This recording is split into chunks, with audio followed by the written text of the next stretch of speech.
তিন সঙ্গীর সঙ্গে ১২ সন্তান রয়েছে ইলন মাস্কের। তার সন্তানরা এমন সব জায়গায় পা রেখেছে যা অনেকের জন্য কেবল স্বপ্ন।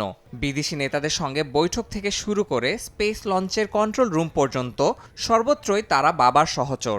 যুক্তরাষ্ট্রের প্রেসিডেন্ট ডোনাল্ড ট্রাম্প যখন মাস্ককে সরকারি দক্ষতা বিভাগের দায়িত্ব দেন, তখন থেকেই হোয়াইট হাউসে তার আনাগোনা বেড়েছে। সঙ্গে দেখা যাচ্ছে সন্তানদেরও। সম্প্রতি হোয়াইট হাউসের ওভাল অফিসে প্রেসিডেন্টের সঙ্গে বৈঠকের সময় মাস্কের ৪ বছর বয়সী ছেলে লিল এক্সকে দেখা যায়, যা সামাজিক মাধ্যমে ব্যাপক সাড়া ফেলেছে।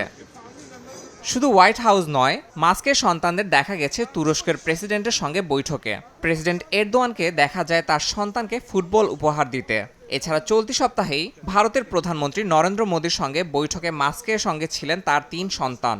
বিশেষজ্ঞদের মতে, সন্তানদের এভাবে জনসমক্ষে নিয়ে আসা মাস্কের একটি কৌশল। এতে তার ভাবমূর্তি আরও মানবিক হয়ে ওঠে এবং রাজনৈতিক পরিমণ্ডলে গ্রহণযোগ্যতা বাড়ে।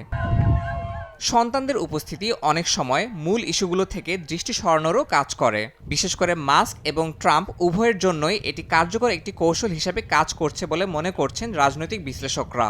মাস্কের সাবেক সঙ্গী এরকম জনসমক্ষে সন্তানের উপস্থিতির বিরোধিতা করেছেন। ১২ সন্তানের জনক মাস্কের জীবনে তাদের অবস্থান এতটাই গুরুত্বপূর্ণ যে তিনি প্রায় তাদের মানসিক সহায়ক হিসেবে অভিহিত করেন।